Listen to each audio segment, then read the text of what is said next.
Stephanie Nielsen began her career in real estate in 1988. She served for 5 years as the team leader for the Keller Williams Woodstock Market Center.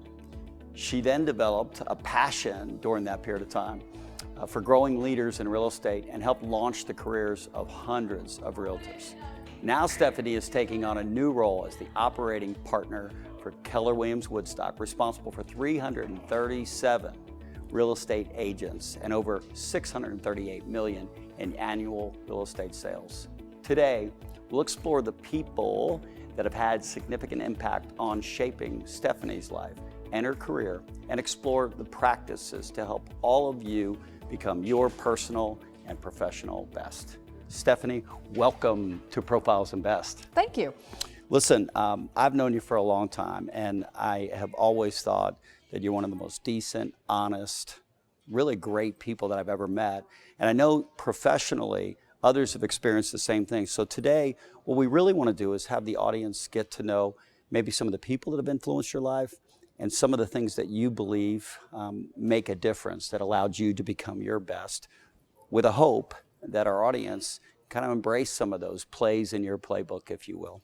So let's get started if we can. Sure. Who's the person or the people that were those depositors, the people that brought the biggest influence into your life? Well, gosh, Pat, we're going to start with a question that makes me cry right off the bat. Those who know me well know that I tear up quickly. Team meetings, they always say, weren't team meetings unless I cried. So not to disappoint, I'm sure I will. So personally, I would say it was my mother.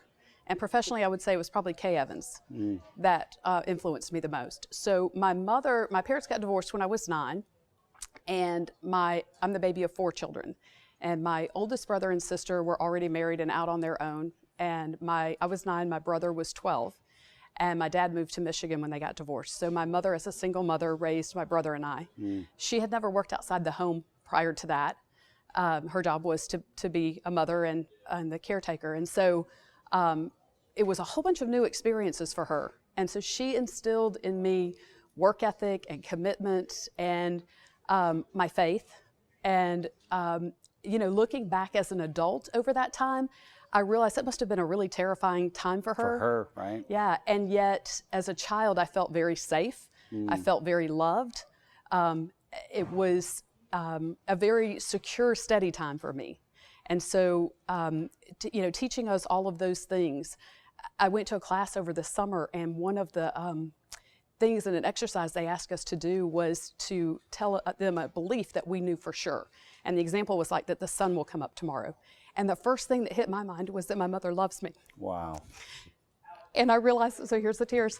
And I realized what a gift that was, because in the group I was in, that wasn't something that everyone knew for sure. Wow.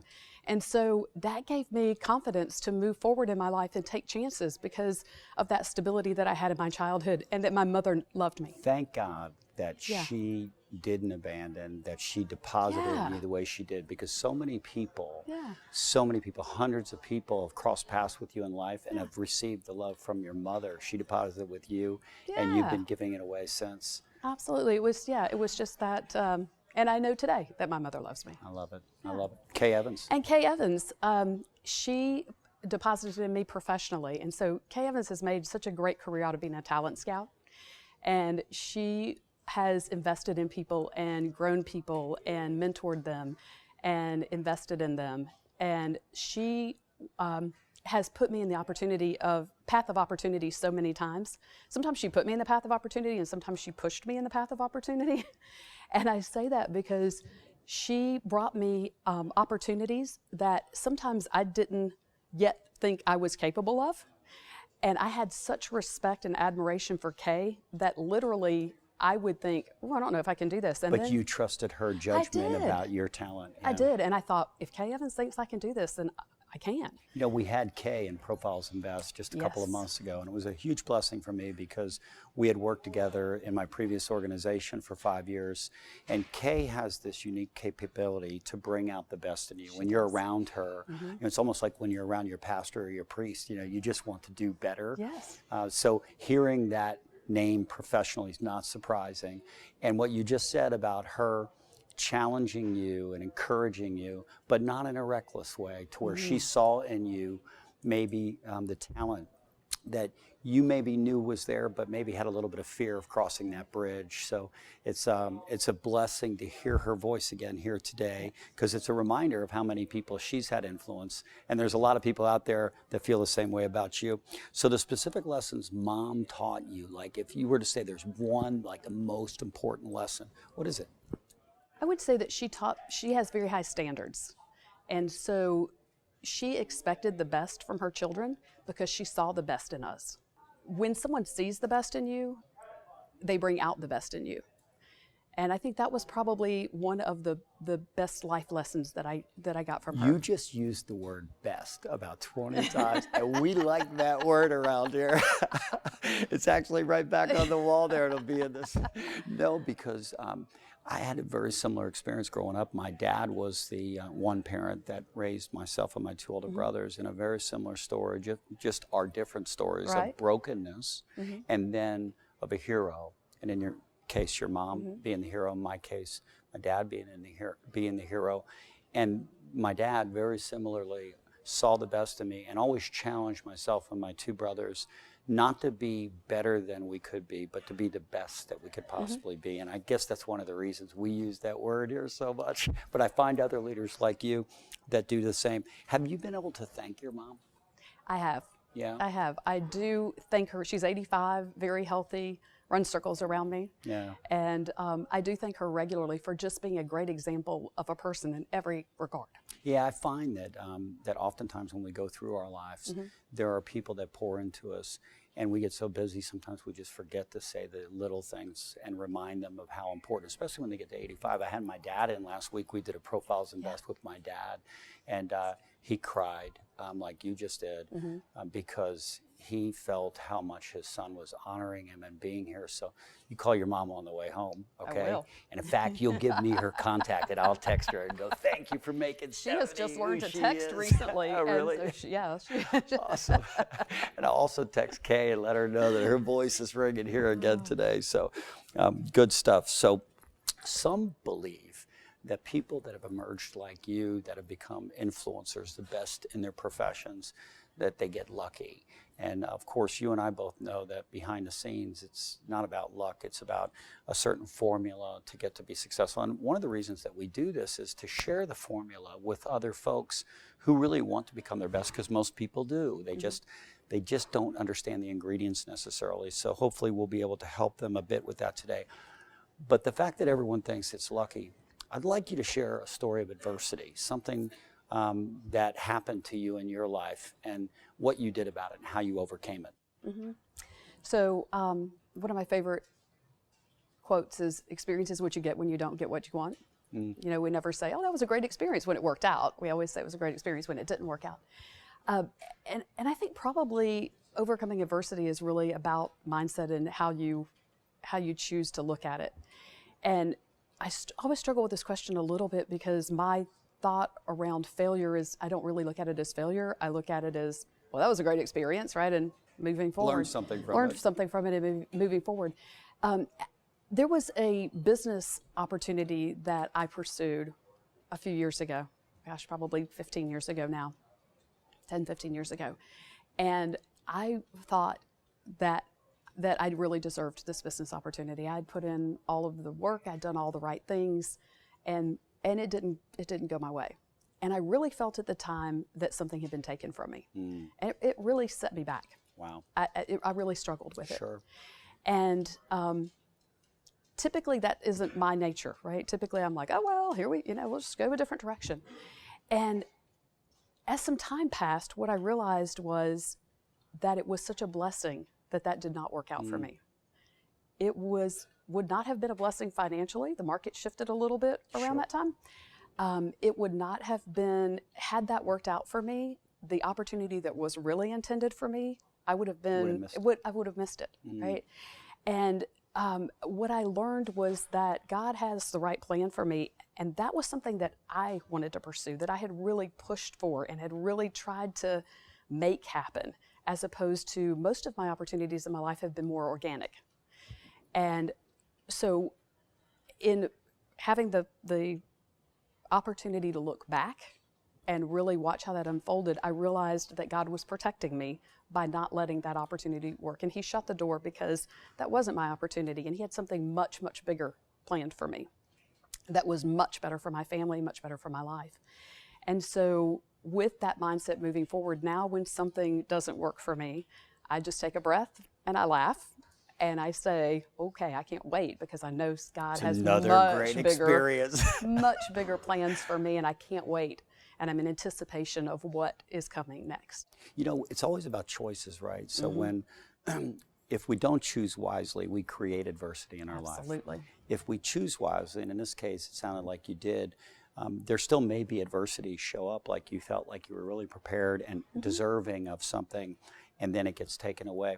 And then we're left with the next choice, which is what do we do with our energy at that point? And obviously you redirected it and you trusted that, well, God just has another plan for me. And I've learned that in my own journey, not to create my own adversity, but then when adversity shows up, to just see it for, well, what others don't think it is, which is a blessing in disguise.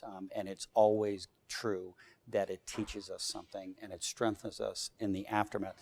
But like my good friend, Dr. Ike, who you know very well, has always reminded me, it's a lot easier to tell your story than it is to live your story, right? Like in the minute, it's not really all that fun. But ultimately, you realize, as you said, in reflecting and in looking back, that it's always beneficial for you. I tell my husband, I always get what I want. Sometimes I change my mind about what I want, but I always get what I want. I love that. I love that. So what are you currently working on? Okay, we're almost at the end of 2019, but what are you currently working on personally, professionally, to get better? Living in possibilities while being very clear on the direction that we're headed. All right, undress that a little bit. Okay. Go ahead. So asking the question, what if? And then living in that gap in between, what if? And then letting all of the possibilities unfold. So I've been in the industry for 31 years, and it has changed like you look like you're in high school. Crazy. You couldn't be. Well, thank you very much, Pat. You've always been my favorite. So I did get my real estate license when I was 21. So you can do the math. I'm 53 now. And but the rate of changes in the industry are moving at a pace that I've never seen before. Sure. Right? And so being open to all of the possibilities of things that can be, right, in our business, in our industry, for our agents, for our associates, for my life, for my family, and yet being clear on the direction that we're headed so that we don't get distracted by all the shiny objects and all of the things that could bring us fear. Sure, absolutely. And knowing that we can't do things the way that we used to do them, and yet knowing what our mission is. So for me, the mission is always about being in relationship with the people, with our associates. It's about the agent 100% and doing what's right for them. And how do we move their lives forward so that they're living the very best life, the very biggest life that they can possibly live? And when we help them with that, everything else falls into line. You know, that's the tip of the spear. You just hit it. When your focus is on the people that are in your life and being intentional about making their lives better, the circumstances are going to change. Absolutely. The dynamics of the business environment, the technology, the marketing, the competition. But if you stay focused on that, the tip of the spear being the people that you're responsible for and pouring into their lives, you'll always wind up landing in the right place. Absolutely. Yeah, and it'll wind up benefiting you. I've got another question on the personal, professional best category. What are you not working on, personally or professionally, that you should be working on? So being intentional about my health. So I've been blessed with great health, and you know, the older models require a little more maintenance, and so I've never heard that line. That's a good one. So I know that as I move forward as an achiever, I am very intentional about taking care of my people and taking care of the people in my life. And so what I usually let move off my schedule is me. And so moving forward, I know that I'm going to need to be very intentional about my health in order to maintain. I have to maintain my health in order to be able to take care of my people moving forward and accomplish everything that I have on my agenda that I want to accomplish in the future. That's one of the number one things that winds up on people's list of they're not getting done. Yeah. And it's like everything else, right? We're in habits in life, and our habits ultimately are either good or they're not good. And Right. you know, try to encourage people all the time that the ones that are good, keep those and keep doing those things. And the ones that are not, don't beat up on yourself too much, but move those habits into the other category. And ultimately then we move forward, become better as people and as professionals. Yeah. Are the habits effective or not effective? Do they move you toward your goal or away from your goal? Away from your goal. And so, yes, just incorporating those habits that help me move toward my goal. You know, things happen gradually and then suddenly. Gradually and then suddenly. And then suddenly, right? And so just being proactive to make sure that I am doing that. Oprah says that first God throws a pebble and then he throws a stone, right? And you have to pay attention to the pebbles or then you get the stones. I don't want the stones. I don't want the stones. You don't want the stone either. No, so 2020 is your year. Health and fitness is going health to and turn fitness, into yeah. Health and wellness is going to be to move up on my list. Well, as I'll be your being accountability aware. partner. Thank you. I'll check in so with I figure you if to I make say sure. this publicly, then I'm going to get a lot of accountability. We do the same thing. Last question I have for you, right? So you have 2 children like I do, 31 and 29. And then you have 337 souls on board that you're responsible, and you have an opportunity to offer a voice to all of them. So here we go. For the folks that are listening, what's the one piece of advice, life advice, that you would give them that would help them in their journey so they can become their personal and their professional best? To know that they have everything they need already inside them. All the pieces are already there. To find an environment that supports their dreams and their goals, and to surround themselves with people that when they share their ideas, they say, why not? That to really get in touch with their infinite possibilities. Wow, I love that. You know, I think most people live way under potential. And to the extent that you just described an environment, we try to do that here, where we try to allow people to appreciate that God made you to be exceptional. Absolutely. And don't want for things, but want for you to become the best version of yourself, and the environment, the people you surround yourself with who will say, why not, right? Who you hang out with matters. It does matter, very much so. So, hey, I can't tell you how much I appreciate you, not only as a partner, but really just as a person in my life, because every time I get around you, I feel like I leave and I'm better as a result of it. So thank you for everything you've done. Thank you for being a great leader and being one of those people that makes me better when I'm around them. Awesome.